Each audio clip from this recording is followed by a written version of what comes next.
And welcome.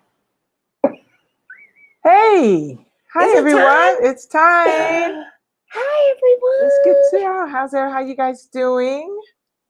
Hopefully fine. Hopefully fine. But welcome to another episode of Sunday Bites. and I was supposed to say it, huh? yeah. Tidbits. How you guys doing today? People are logging in. I see you already coming on. I'm Chef Babette. Hey, Carol. And who are you? I'm Terrah Bennett-Smith. And who do we have today? Let's say hello to our guest. Well, I'm excited about him. I know I am too, but people log in. We want to welcome them. Hurry up and log in. Well, they are. I'm saying hello, and you're like cutting it. What are you doing? What are you picking on? It's this. Okay, well, focus on the show. Hi, Carol. How are you? Welcome. And oh wow, yeah, people are starting to jump on now. So and the numbers are going up. You love the orange. You love the orange. Thank you. It's even more orangery. Than it is on this. This thing What is dulls that? us. That was not a word. Orangery. No, orangey. It's actually a lot more orange than it appears. But on I the like screen orangery. Right, but that's not a word. You don't have to always have things as normal. Hi, is it cider? S-Y-T-E. I don't have my glasses. Oh, and I have mine on my head. Oh no, it doesn't work up here. You might need glasses on the eyes. Hi, great watching the Lakers game. They're about to win the NBA championship. I know. Oh, we're yes, missing that's it? right. We're right. The Lakers are on in the bedroom right now. Oh well. So, Dr. Spira. But that's all right. Well, no, because what inning are we? It just started. I mean, not inning. It just started pretty much. Oh, so we'll be By the time we're done, we'll get to the good part of it. Yeah. So anyway, we're really excited. Tina, you're here. Hey, Tina. Hi, Tina. Yes, welcome everyone. Y'all numbers are going up. Look. Cool. Anyway, all right, so we're so happy today. We want to let you know that on our Bites and Tidbits Facebook page. Oh, Tom's here. We got to say hi to Tom. Oh, hey, Tom. Hey, Tom. Am I on the right side, Tom? Yes, he lets us know you're on the correct side. Thank you so much, Tom. On our Bites and Tidbits Facebook page, starting tomorrow, we'll put up some of the recipes so that you can check them out and start gathering up if you want to cook with us on the 15th. Right. Then you have all the ingredients. Yes. And you can start purchasing your dry ingredients now if you don't already have them, because yes, we are going to be using a lot of fresh herbs. Herbs. You have to say it with herbs. We will be using a lot of fresh herbs. So don't get the old herbs because we don't want old herbs. No, we only want fresh herbs. And who do we have today, Babette? Oh, I'm so excited about we were doing a classy friend, lady. Professor Spira. Actually, we were doing a classy lady. Oh. And you kind of dropped her. You dumped the classy lady. Can I just be me?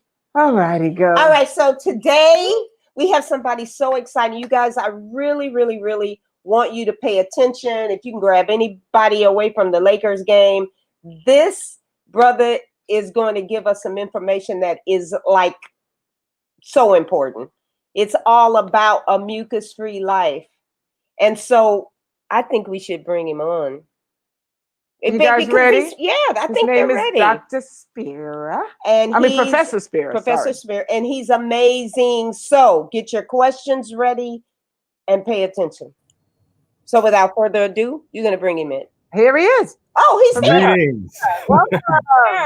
Hey. Greetings. How are you doing today? We're great. Yes. How are you guys? Our people are on. They're logging in slowly but surely.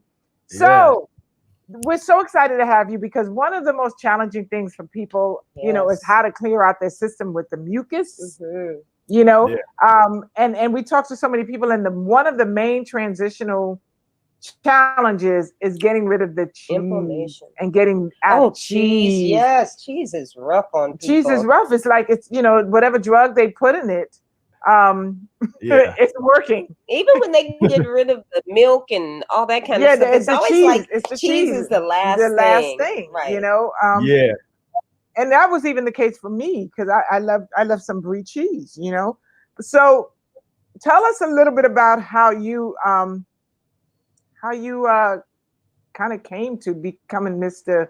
Professor. Wait a minute. He took Professor Arnold Ehret's place. Right. That's the way I like to look at him because, Yeah, Professor Arnold Mhm. Ehret was years before his time, Mhm. but he helped change my life when I read his book on the mucusless diet. So why don't you give us a backstory? Tell us, you know. Yeah. So I grew up in a suburb of Cincinnati, Ohio, Springdale, Ohio, and I was sick all the time. I always had chronic just migraine headaches. I even had a Tylenol and Advil waiting for me in the nurse's office, and almost every day at school. This was elementary school, junior high, high school. I Wow. would Whoa. go to the nurse's office, and you take the pill, lay down for 15 minutes, go back to class, and you don't really feel that much better, but it's a little bit, a little better. Uh, I'd walk around with boxes of tissues, blowing my nose all day. I had years of bronchitis where I had bronchitis like year after year after year.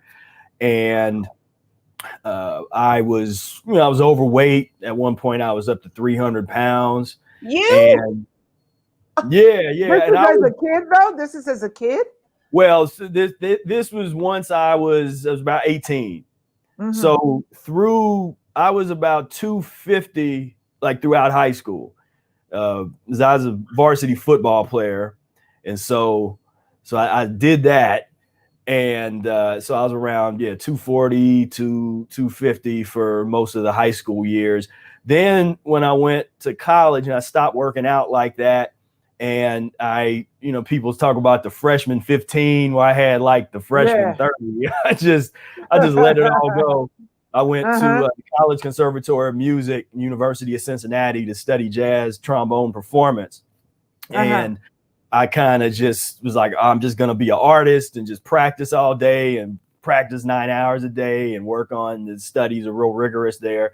And so I just kept picking up weight. I had over the years when I was younger, I had tried to lose weight. I would try to do little diet pills or little fad things or exercise stuff. And I exercised quite a bit being a varsity football player, but I just never could really lose the weight. I didn't think I had a chance healing myself of those ailments because growing up, my mother was very sick. She was in and out of the hospital all the time. And when I was in the 6th grade, she passed away. But that was like, there was an ordeal. I mean, before that, 2 years before that, she had a double bypass surgery and they had amputated both of her legs, and it was rough. And so I know a lot of my passion and a lot of my perspective comes from being young and all those years spending so much time in hospitals and nursing homes, visiting my mom and also my grandma for a little bit. But that just being in that environment, I'm telling myself something is not right. Like, this is not how it's supposed to be. This is not normal. The way that it's just the whole layout just is not normal. Something is wrong with this. And at that time, I didn't have the answers, but I started really seeking the answers because I felt like there is some things that we just don't know. And so I just started going on this journey that led me to the Mucus Diet Healing System by Professor Arnold Ehret. And that is when I read that book and I was like, these are the answers that I've been looking for. Just all the answers to bad behavior, the answers to police brutality, the answers to, the rapists, the people, the murder, the everything. It was like all the answers I was looking for was actually in this small little $4 book. How about the answers to stuttering, eating grapes, going on a grape fast? Yeah. I couldn't believe his that. testimonials. Yeah. So, one of his testimonials where he had an opera. Well, it was a couple different ones, but where he talked about curing stuttering, which is doing some great fasting. There was a famous opera singer that was having some problems, and he worked with them using his methods, fasting and mucus-free diet, rational transition methods, and they were able to clear themselves up. And And he worked with thousands and thousands of people. I mean, the story of Professor Arnold Ehret, he basically himself was very, very sick, was declared incurable by the medical orthodoxy. He's from Germany. And he had gotten to a point where he was just like, I don't know what else to do. He just stopped eating. And miraculously to him, he started feeling better. And within 2 weeks, he cured himself of this. They called it Bright's disease, inflammation of the kidney, just kidney disease. And he had healed himself with fasting kind of on accident. Just was like, okay, well, that's interesting. I'm tired. You just get tired of everything. It's almost like you slightly depressed, so you don't want to eat. You don't want to do anything. And then all of a sudden you go, wait a minute. I'm feeling better. I feel so much better. Yeah. Wow. Yeah, that's so tell us, okay, so you read the book. What was like, okay, so you got your aha moment. Let me try this. Let me try this for me. Yeah. How did you implement it? Right. How did you implement it? And how old were you at this point? So I was 19 years old. So I did a whole year. Yeah, I did a whole year, like I said, where I gained about 30 pounds my freshman year, or probably even more than that when I think about it, because I just at my senior year and then going into my freshman year of college, it was just like the pounds were coming on. And I wish I had more pictures of that period because of the way I was looking. Like there's only a couple pictures, and I have them on my website, a little before and after type of pictures. But I started getting that double chin and all that kind of stuff. And I was a huge overeater. And this is one reason why I'm like, all right, I can help you get off of whatever it is that you are addicted to in terms of food, because I guarantee you didn't eat worse than me. It's very rare when I come across somebody that ate worse than me, that ate more than me, because I was just glutton, just pure gluttony. And because I could go to, there was a foot-long, like a chili cheese stand, and I get 2 foot-longs with chili cheese, a cheeseburger, a root beer, Wait a minute, wait. Stop. One meal. Wait. 2 foot-longs, a cheeseburger. Yeah. Wait, say it again, because you said that really fast. I have to do it again. So 2 foot-longs with chili and cheese, a cheeseburger, a root beer and a root beer float and popcorn. And that was one meal. And I could do that like 2 or 3 times a week. No way. That's horrible.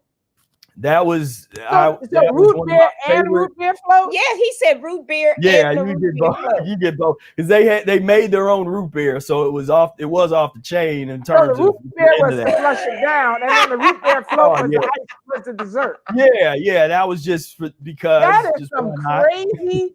That's junky and nasty. Okay, let me ask you a question, if you don't mind. How tall are you? Because it's hard to tell. How tall are you? I'm 5'11". Okay, so that was wow. Yeah, that's my stomach is hurting. Yeah, no, it was bad, and it was one of those things where, of course, I no one had made the connection for me. And as much as I went to the doctors, and I would take the pharmaceutical medications, I was on all the Allegra and Zyrtec and Claritin and all of that mess. I did that since I was real young. They had pumped me full of all kinds of stuff, and I think a lot of some of the things that I went through real early on were due to just all the vaccinations and just the moxicillin and penicillin, all that. I just was pumped full of so much drugs, and then on top of that, I'm eating terrible. Right. And so, of course, I'm going to be sick. Of course, I'm going to be developing chronic illnesses at a young age when you're not supposed to be having any of those issues. But it is cause and effect, because I'm not. Just because we had no clue about natural laws and what we're supposed to be eating doesn't mean that I wasn't gonna suffer the consequences of what you're eating. Right. Breaking those laws. Right. Can you several people are asking for the name of the book. Now, do you have a book? Yeah, so I recommend to check out. Let's talk about his book. Okay. Yeah, so this is the my annotated, revised, and edited edition of the Mucusless Diet Healing System by Professor Arnold Ehret. So this is kind of my flagship book. Mucus-less diet Yeah. healing. Mucus-less diet healing system. And this is your book, though. Yeah, so this is my edition, and we published total of 7 books, but this is so basically, like you heard of an annotated Bible, or like an annotated piece of literature. So this is basically like an annotated Bible where you have the original text of Professor Arnold Ehret, and in the margins, I decode and explain a lot of the things that are talked about, things that I had noticed over the years that people, even though they had read the book, it's like there were certain things that they totally missed or they didn't understand, and so I'm like, okay, I'm going to address all of these things in the margins. And I've had a bunch of people that had read the book, that had read the book back in like the 70s and were hardcore Ehretists, and they were like, I don't know about another version, and then they read it and they were like, man, actually, I recommend your version now. Like, oh my God, that's great. Now, where can they get the book? From your website?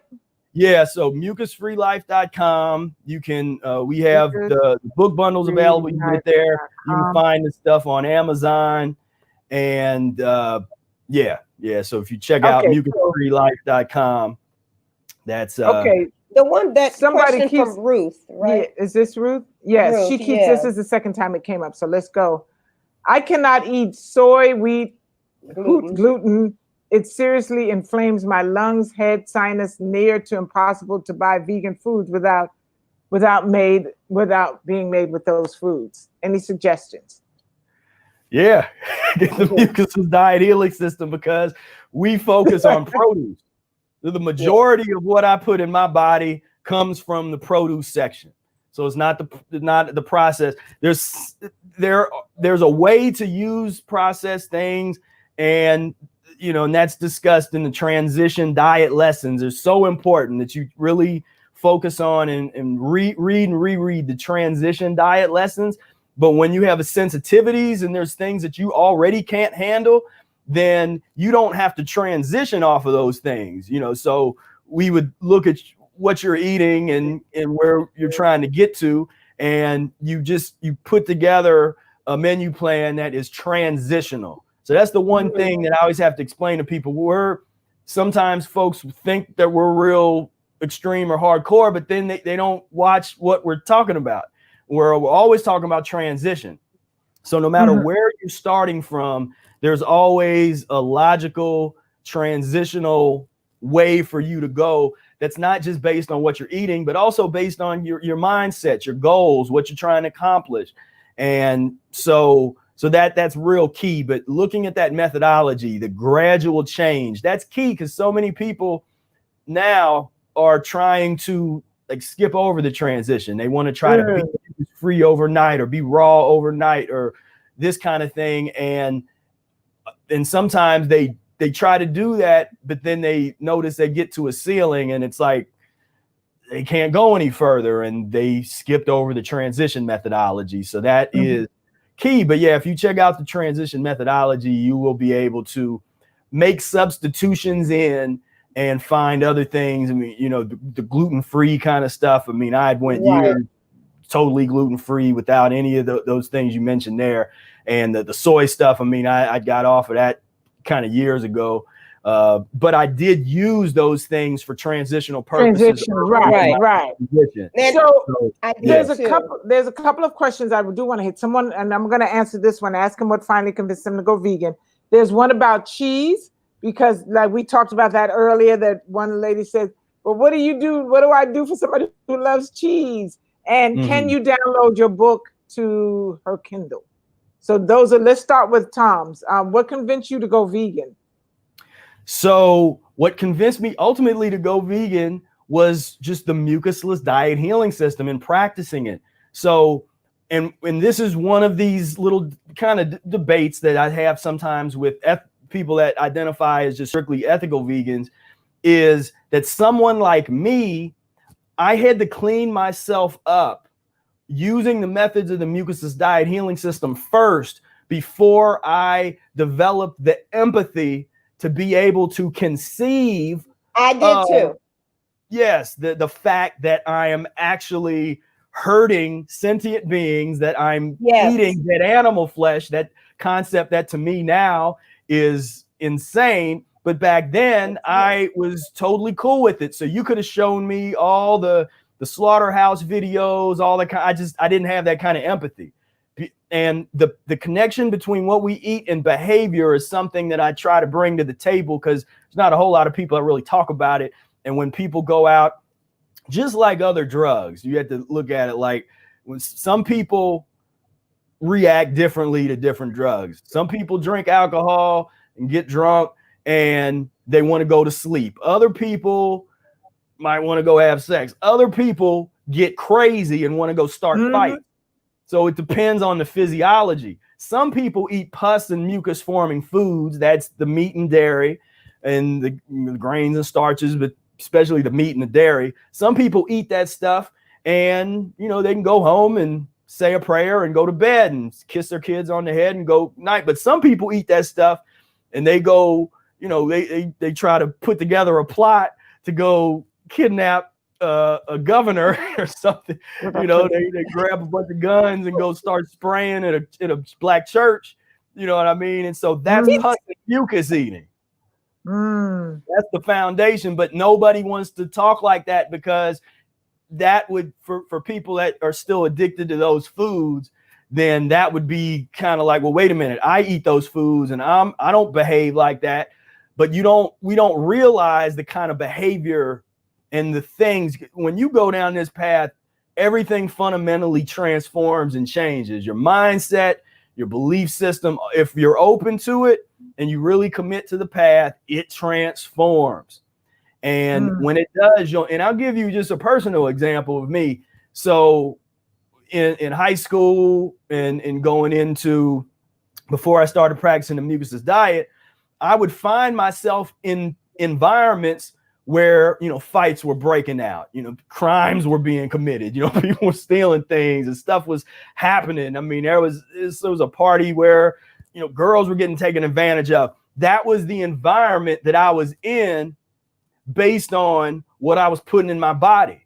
When I changed to the mucusless diet, I didn't go through like a conscious change of ethics, like, okay, I'm going to stop, you know, because some people try to do that with like a spiritual change. They're like, okay, I'm no longer going to the club. I'm not going to do this. They try to be all strict. I didn't do that. I just focused on practicing the mucusless diet, focused on trying to become the best musician that I could. And I no longer had the desire to be in those type of environments. They were no longer fun for me.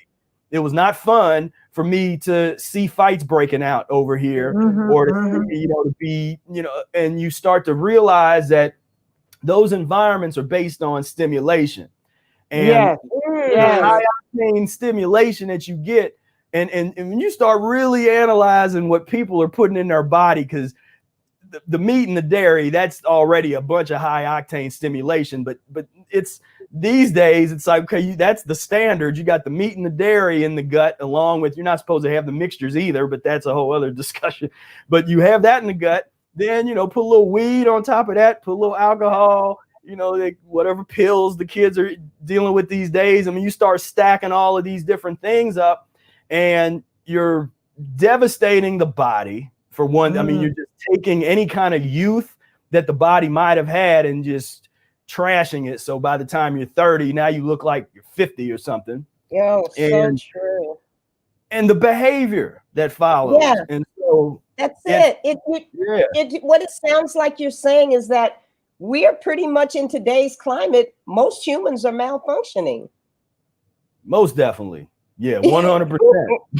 Like without question, just not functioning properly at all, because we're not in alignment. You know, we've forgotten who we are and what we're supposed to be putting in our body, and we're just so disconnected. And the environment, the society, everything that we're living in actually is in alignment with our unalignment. You know, so all the chaos, because that's one thing. And then you have people that was part of the transition. You actually learn how to get off of your addiction to the chaos. because we're addicted to the chaos. That's part of the pus and the mucus thing too. Because we love, do an audit of whatever you consume, the social media stuff, the news that you watch, the whatever, all that kind of stuff. And look at how much of that stuff is just insane kind of, things that catch your attention. Because again, we're looking for that stimulation. That's why it's getting so hard for people. It's almost like, this idea of the media detox and all that kind of stuff. I mean, you have to do that now. And back in the day, that wasn't a thing. But now, because I've told people just like, okay, go a couple days without your phone, or go a couple days, get offline and go out into the woods. Because that's what I do. I go out in the woods, turn my phones off. I might have an emergency phone on that only one person has that number. That's a family member. And other than that, I'm disconnected, and I can actually really recharge. But that, for some reason, now is like that's not even supposed to be a big deal or like a revolutionary thing. But people look at that like, wow, you can go a couple days without internet and stuff. People can't go 2 minutes without their phone. No, I've done a social media shutdown. But you're doing a whole bunch of stuff right now. I'm doing a whole bunch of 90 days of me just cleansing and staying away from TV and everything. And anything I watch is only uplifting my spirit. However, with that said, let's get to some, because there's so many questions here, which I know people. Okay, one, cheese. What do you have to help people with the cheese? Yeah. Wait. Let's talk real quickly about, can someone download your book to their Kindle? Yeah. In order to do that, you have to go to amazon.com. You can look me up, Professor Spira, and all my books should come up there, or look up Mucus's Diet Healing System and look for that cover. And and then you can purchase the Kindle version off Amazon. Okay. And I have PDFs, downloadable PDFs on my website. Okay, cool. All righty. So that question's answered. I'm it's so hard to we need a question person to be clicking. I'm trying to type, click, read. But anyway, so let's talk about the cheese. The cheese is a challenge for most of us because they have a lot of replacement cheeses now. How are they? And a lot of those don't even taste. But a lot of them do taste good. Some of them do taste good. I like it. Like Miyoko's. Yeah, it's pretty good. But what do you say to that? Yeah. So transition food. It's transition food. Yeah. So in terms of cheese, the classic methodology from Arnold Ehret is, if you're craving cheese, use something like cottage cheese first. Like, go to cottage cheese, try to get off of the hard cheeses and all that kind of stuff. Use something like cottage cheese. Why? Because it eliminates better. It doesn't turn. Is when you think like with that hard cheese, that starts turning into these like feces stones, and you get all this like real impacted kind of stuff in your intestines. And that, and we'll talk a little later on a little more aggressive methods and efficient methods of removing some of that stuff. See our faces like this. Yeah. Stones. Girl, go get over there. Wait a minute. You want a feces stone grilled sandwich? But that's one way because that's what I think of when I think of eating cheese. Immediately, I'm thinking of that constipation, the feces stones, the mucoid plaque. That stuff does not eliminate well. And what starts to happen is when you start, even if you start just making gradual changes over time, you get the momentum going and you start to notice it becomes easier. It becomes easier to stay away from the cheese. It's easier to stay away from the meat. And my recommendation for using the fake things, some of the vegan processed stuff, is one, be very kind of conscientious. You still got to look at those labels, and if you do get some processed stuff, try to find the thing that has the least amount of ingredients in it, and that doesn't just that's sort of a standard methodology. But what I recommend doing is avoiding try to transition long enough, like really dig deep into some of the produce and those things and see how far you can get there, and only resort to some of the fake stuff if you really need it, you know, and because there's a lot. I have a question for you. Yeah. What if like okay, I use a lot of soaked raw cashews. And Yeah. what about nutritional yeast? I mean, if they just want the flavor of cheese, what do you think about that? So so I was about to bring up I call it the classical raw foodist methodology. And so you get the soaked nuts, and you can kind of get into some of those kind of things, and the almond cashew cheeses and those kind of that kind of stuff.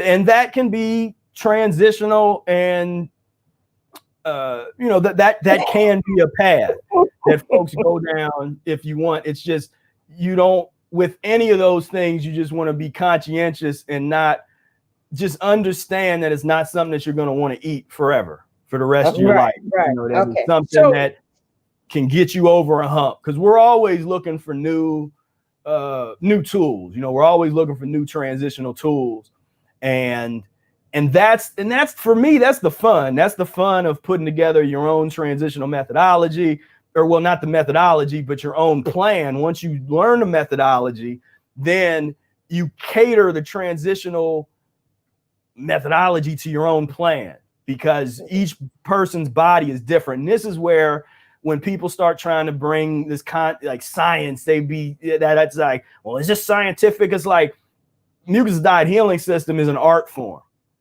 Mm-hmm. And I don't really know any diet that's scientific, because no two people's bodies are exactly the same. Right. You can't. And so that concept is already is a problematic type of concept. But what's nice about the mucus diet healing system is it offers you a strong methodology and principles that everybody can follow, but it's very customizable to your particular situation.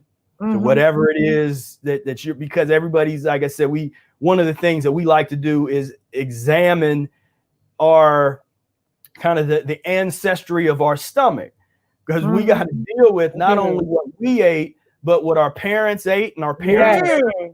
And now we can start having conversations about, depending on your ancestry, I went through periods where I've never eaten like wild boar, but I craved that one day, like real early on in my transition. It was like I was going through an elimination, and I'm like, why do I want wild boar? But that's you. What is the measure of a wild boar? Yeah, but that's the thing. Or you can go through something and be like, dang, why do I crave a buffalo or something? But that could have been something that your ancestors are eating buried down in there. Years ago. Let's answer this, because I have another question here that someone has been asking, so I want to get that in. A lot of vegan cheeses have lots of oil. Is oil problematic? A lot of the oils they use is definitely problematic, because a lot of the stuff that you get, I haven't really looked at them in a long time, but I know the Dia, because that had actually just come out when I got into the mucus diet, that brand. And I think that's probably popular these days. There's a couple other brands. Follow Your Heart was one of the first ones. Also, they have a new one now, Miyoki's. I'm gonna go get her brand and see what kind of ingredients. No. I want to. Okay. But but in terms of, I like to just generally stay away from anything with the canola oil in it, even though, there was a few things that I used early on did have that in it. And so I didn't really, because I used to get this vinegar-free dressing that I think they still sell them today, but that was kind of a thing. We try to avoid vinegar in the mucus diet. And so so you avoid vinegar in mucusless diet? Why is that? It's just toxic. I know that goes against what everybody says. So even apple cider vinegar is toxic? We don't agree with using it internally. And I know that goes against a lot of people, a lot of folks in the naturopathic, but that was, and I'll tell you just from the personal experience, what I realized with that, and that's, you get into these things that are kind of the yeast and the fermentation and all this kind of stuff, the more of that is in your system, in your gut, then you're going to continue to crave that kind of food and those kinds of things. And so you'll crave the cheeses, you'll crave, that kind of toxicity. But when you clean that stuff out and you've been away from it long enough, you no longer crave it. You just don't want that. Right. You don't want it, right? Yeah. Well, this surprisingly, I just wanted to show this Miyoko's very clean, considering all the chemicals they can add to these cheeses. So someone has been asking, what is your go-to meal? If you don't mind sharing. This is one of the things where it depends on what year of my transition, because I can tell you what I'm eating now, but then that'll scare people away, because then they'll be like, oh, is that what yeah, but that's not what I ate 18 years ago when I started practicing a diet. But like today, I just got done with a fast. I fasted for like 3 days, and then today I had 3 apples. Like I said, people are going to think I'm extreme because they don't understand. That's it. Because I don't recommend, because that's part of the complex. That's part of the stuff that people misunderstand with the mucus diet, is because it's hard to. It's good to study case studies of what a lot of different people have done, but you first got to really understand the transitional methodology. Once you understand how the transition works, then you can better understand how someone's transition changes over the years. So this is like a long-term. There's a lot of people that do admittedly get into the mucus diet because they have some specific illnesses that they're trying to deal with. I try to teach people and promote adopting this as a lifestyle. And so, yeah, you can always do that. You can always use it for short term, heal yourself or something. And then to me, it makes no sense to go back to how you used to eat. But a lot of people, unfortunately, do that. But to understand how the transition works, over time and that trajectory. So, like I said, I just got off of a fast. And so when I get off of a fast, I transition back into eating. And there's certain methods and things. We got the book Rational Fasting, as well as the companion to the mucus diet. And there's very specific methods that you need to follow when you break a fast, when you start a fast and break a fast. The fast is only as successful as how well you broke it. And so you got to make sure that you maintain control through that process. A lot of people lose control because they try to fast too long. But yeah, like today. So today was a mono fruit day. Yeah, but if I was a regular day, on a regular day, I would eat usually a fruit meal in the afternoon, and then some kind of vegetable meal with a big raw salad and maybe some kind of steamed vegetables, something like that in the evening, kind of the supper time kind of stuff. So there's nothing for the morning, because you said afternoon and evening. So you don't break your fast.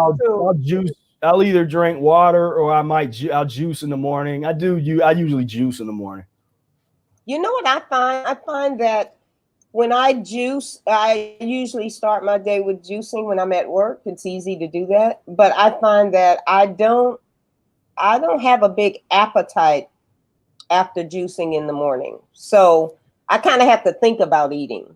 It's not like something that's constantly on my mind. Now, before, when I was eating the standard American diet, I was always hungry. I was always hungry. I always wanted something to nibble on. Yeah. I don't do that anymore. And you know what? I found that I remember when I don't eat a lot either. I go in spurts. Like right now, doing whatever this thing I put myself on, I'm finding I'm losing weight. I was like, oh no, here I go again, just dropping weight. Because there's something about when I'm spiritually cleansing and I'm just shutting things down. The eating part of it, it's just like innately, I don't feel like food. It's just a weird thing that's happening I'm just kind of watching, fasting my body. But I remember when a couple of times I tried to have a bite of cheese and I got up in the morning and I was like, What Yeah, is and that's I how it's mean, supposed to be. you That's know, supposed it to was be the like the reaction. mucus. I had not had that in so long, and then you go, what is that? And you forget, you forget that oh shoot, I took a bite of that. My body rejects it. It's just like, what is that? I don't even, and it's not before you could eat cheese all day long and it wouldn't even affect you. But now it's like one bite and you coughing and hawking in the morning. Yeah. I mean, that's like the benefit, but some people look at it as a curse of when you start going down this path. Your body gets more sensitive to the things you're not supposed to eat. So it becomes harder to eat those things. And so immediately your body reacts. Whereas before the body was so stifled in terms of its elimination because it was just trying to keep you alive. And you're putting all this pizza, all this crazy stuff in it. And it's just trying to figure out like, oh, let's just keep things rolling. Now the body's like, okay, we're back on track. Then all of a sudden you throw something in there that's the body like, what are you doing? And, you know what? Just really quickly, when my son I have twins, and one of them came here with a lot of eczema and asthma, and we were trying to figure out, what in his diet to pull out, and they told me, oh, he's too young to do an allergy test. So we ended up getting it done, but one day he got sick. He had a fever and he wouldn't eat. And I sat there and every day, you're checking on your child, and I'd watch him and I go, holy crap, all the eczema's going. All the eczema left. He wasn't eating. And as he started to feel better and you put stuff back in, all it the starts eczema coming came back. So it's funny, we were able to knock out his asthma, everything. Like he has nothing now. That's pretty cool. He went back, I think, a certain part on cow's milk, and then we pulled that again. I said, look, dude, no milk, just go almond. When I could find the milk that he liked, then now he doesn't have anything. I mean, literally eczema everywhere. And as she had that, and asthma, and he doesn't deal with anything. Yeah. So Oh, you want to ask me that question? Huh? We're going to get this question for you, honey. Were you about to say something though? Well, I was just going to say, to me, that being on the other side of all of that, because once you break those addictions and you get off of that stuff and it's freedom. I mean, that's my thing is it's about the freedom. True. And you start looking at that and you see how criminal that is with the meat and the dairy industry. Yes. And I mean, from the bottom to the top, the medical industry, I mean, just the way it's such a huge racket.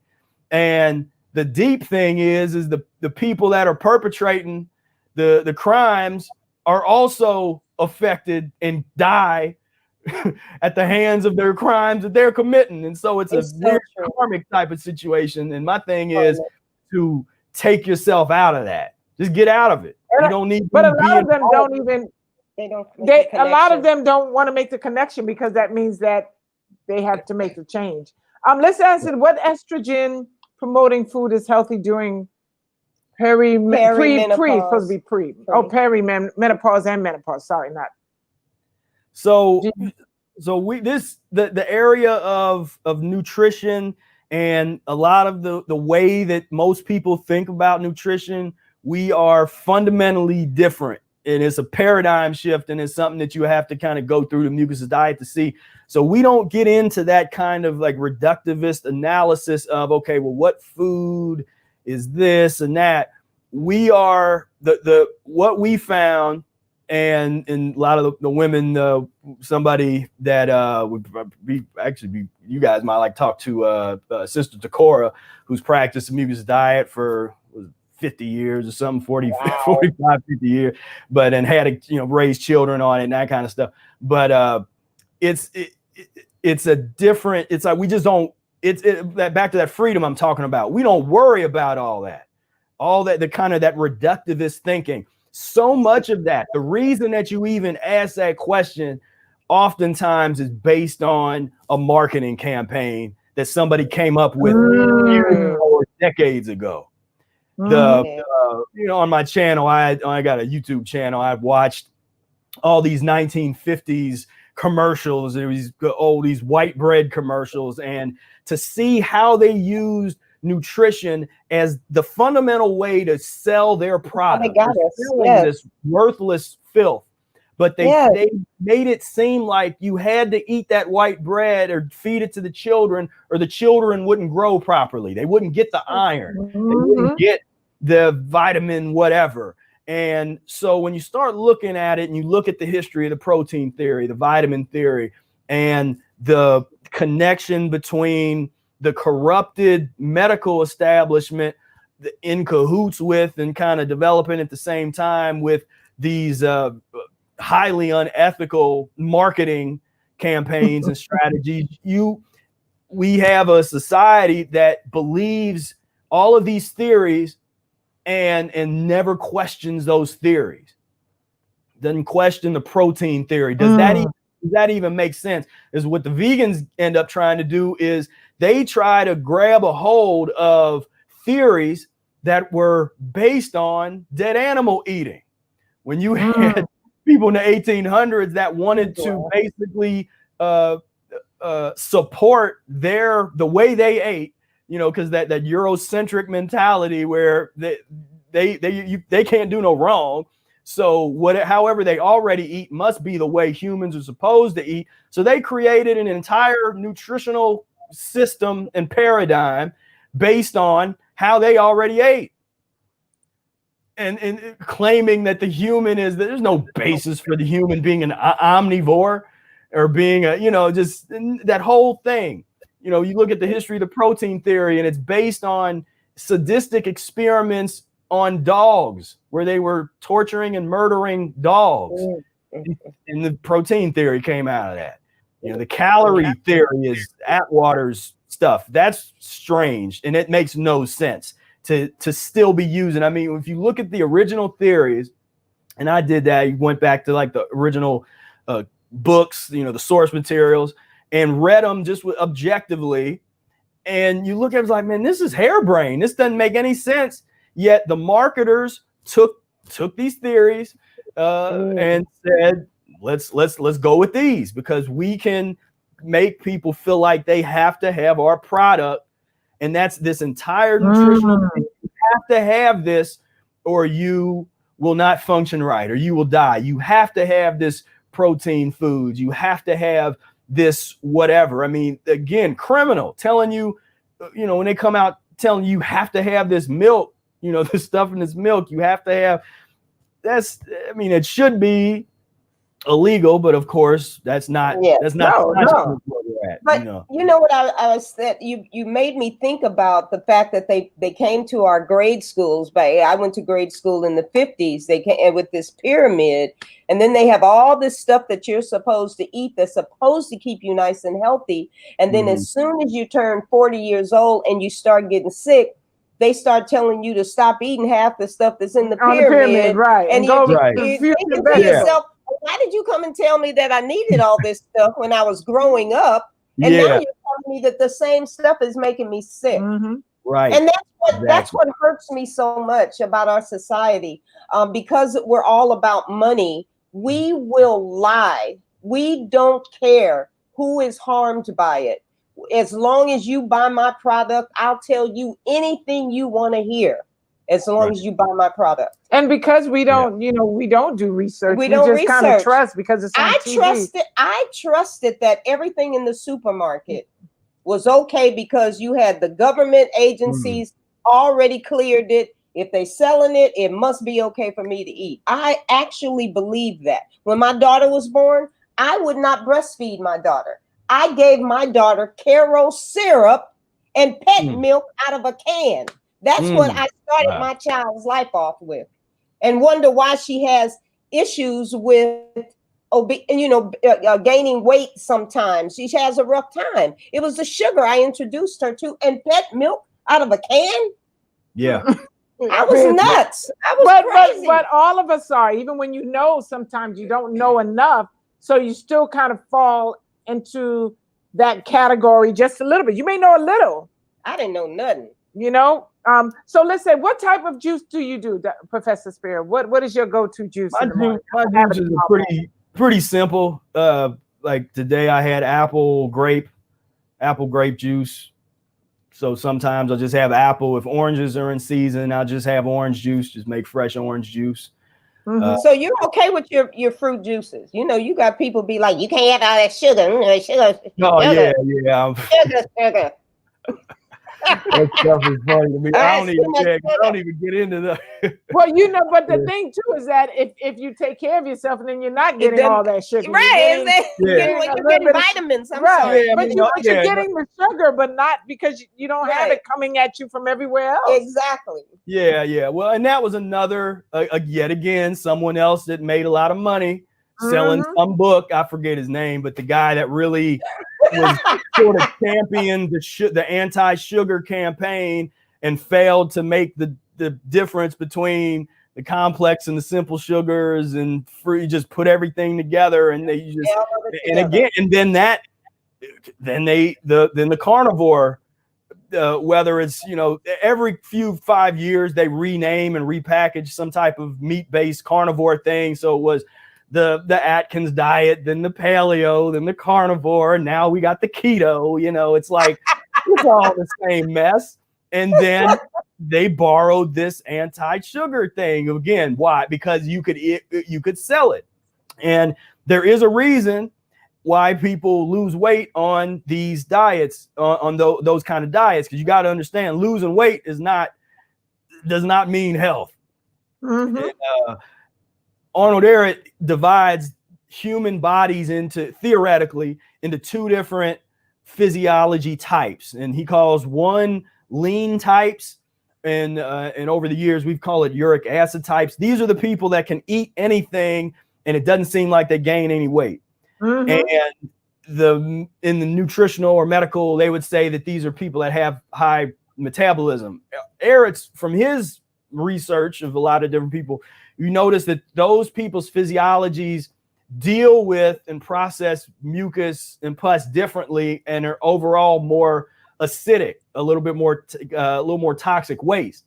And whereas the other type is called a fat type or a mucus type, and these are the people that it's super easy for them to put on weight, even if they don't eat anything for a long time, they can pick up weight.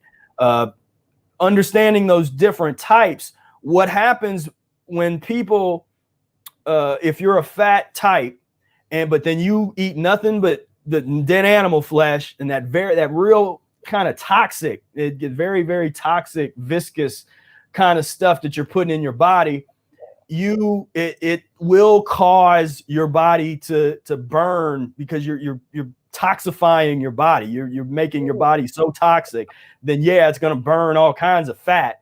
But the side effect of that oftentimes ends up being the inability to have natural bowel movements. People lose. And I've worked with people that did that. They did the Atkins diet or one of these paleo things, lost the ability to digest food naturally, and then we had to transition them back to be able to function again. But but that's a perspective. But that's the kind of stuff that you get, in Mucus diet book. Of course, that extra analysis is the kind of stuff that I add to it.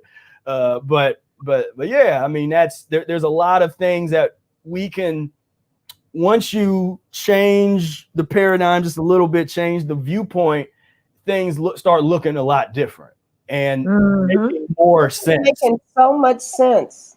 Yeah, it makes sense. Yeah, really, really does. So, I mean, we are, let's see if there's any in the fat. Yeah. One of the things someone said, that there's one thing that's not on that pyramid is water. I know, huh? It's like all the stuff you have to have in a day, but nobody even put water down. They couldn't put water. No water. Yeah. Which is ridiculous. So what we're winding down. I mean, we got this was such a great, very, very great show. So, okay, again, share the books that you have. Anything you want to share? What I just found out that I have inflammation in my colon. Yeah. Oh, well, the one thing that I haven't mentioned yet is we do. This is sort of the secret weapon. I don't know if y'all ready. We're ready. This is the secret weapon to a lot of our success. Is we do lemon juice and distilled water enemas. Okay. Now I don't know, because some people get freaked out about it. Other people are like, "Oh yeah." Actually, I used to do those just because I thought it would be a good combination for an enema, because I used to like to do enemas. Mm-hmm. I was kind of strange that way. But I liked enemas too. But yeah, I love to do an enema, but I would use some lemon in my distilled water. So what are the benefits? Please share. So for me, like I would not have been able to make the advances and go as fast as I was able to go in terms of my transformation without those enemas. And once I started doing them, that's when I started to see, when I mentioned earlier, the decades old feces stones. I saw that stuff come out of me. The 15 to 20 pounds of uneliminated fecal matter that's just sitting in most people's intestines and colon. The big strands of what we call mucoid plaque. It's just this big stringy things of mucus that are generally, you're not really going to see a lot of that come out until you start going down this type of path and start cleaning yourself out. And I got a couple videos on my YouTube channel where I kind of get in depth on mucoid plaque and that kind of stuff. It's a popular topic. Looked at a colonoscopy one time and analyzed that video, and you can compare and you can see this black slime. I mean, I had this one elimination I had was like black sludge and slime that came out after I had did some fasting. Oh, this, you know, like better out than in. And I never had nothing like why I had all these problems. I want to tell you about this. I remember when I first started on my journey, I went to a brother that's here in Compton, and he gave me this concoction first. I drank 8 ounces of cold pressed olive oil, organic cold pressed olive oil, lemon juice, half cup of lemon juice. He had these herbal capsules called colon, kidney, liver, spleen cleaners. I took 5 of those. When I woke up the next morning, I was passing gallstones. I had hundreds and hundreds of gallstones. And if I had had worms would have come out with that as well. That was olive oil, cold pressed olive oil, lemon juice, and these herbal elimination capsules. And it was unbelievable. That's how I started cleansing. Yeah. To change over. And this is why we're inviting you, if you're not already on this path and the detox and just understanding this mentality, join us, because there's so much to study. There's so much healing to be done on this path. It's just a total different world. I mean, it's like you literally read the book and it's like you jumped into a different timeline. You know, it's like time travel. You just bloop. It's you in a different reality now, because you see in the world totally different. I mean, it's a real version of that type of, you know, when they're talking about whether the Matrix or the Plato's cave allegory or whatever, you know, you want to use for that. You really wake up in a way that is totally unique to this path. You know, just walking outside and seeing the absurdity, seeing how the entire society is based on pus and mucus stimulation. Because if I love it. That out of the equation, pus and mucus stimulation. It's all, it revolves around. For instance, let's take the presidential debate. What were those gentlemen and anybody in there? I bet we can guess what they were eating, and I'm pretty sure it wasn't fruits and green leafy vegetables. I'm gonna hazard a guess. That was fueled by pus and mucus. All of this stuff out here is fueled by pus and mucus stimulation. Okay, so now you got me going. When I'm misbehaving or if my husband misbehaves, I'm like, that is fueled by some pus and mucus stimulation. Right. And by the name, I do want to thank you, Lisa. I want to give credit to Dr. Goss. That concoction I just mentioned, that's the brother that makes those herbs, CKLS. Y'all need to get some of them. Anyway, So we over. I know we over. So question. You got to come back. Yeah, Promise you have to you'll come back. Promise. But with there, because there's so many people get mad when we can't get all the questions. We're sorry, guys. We really love to get all the questions in, but we'd love him to share. Otherwise, all we'd be doing is answering questions. Right. And but however, you can go to his website. And sign up. I also have a free three free PDFs. There's 5 free recipes. We got our little baked banana surprise. People love that. So we got some recipes on there. There's an introduction to mucus-free menu planning, as well as just the top 10 mucus-free foods that I love. So you can get all that for free. Just sign up for my. Don't you offer any classes? You offer classes, Professor? I have the comprehensive quintessential mucusless diet healing system e-course. Oh, okay. So if you're just ready to sort of cut past all of the mess and just really, have me take you by the hand and just go through every lesson of the mucusless diet in great detail, then I recommend enrolling in the e-course. That's I spent years working on that. And it's mucuslessdiet.com. Is that the website? So mucus-free-life.com. And Mucus-free. I got it. Okay. Mucus-free life. .com. Yeah, okay.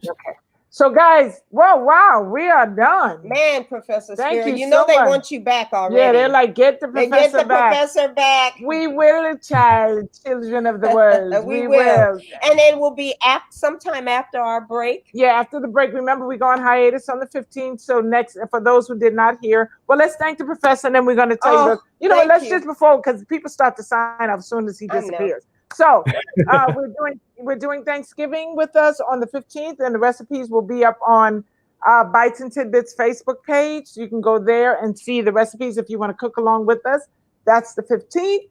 And then we're taking a break. So we're going to put up during the holidays, during our break, we're going to replay a lot of these. So we'll replay his. We'll replay it for those of you who've missed it, and you won't miss us. You won't be able to write in any questions. You can write them. Nobody's going to answer them.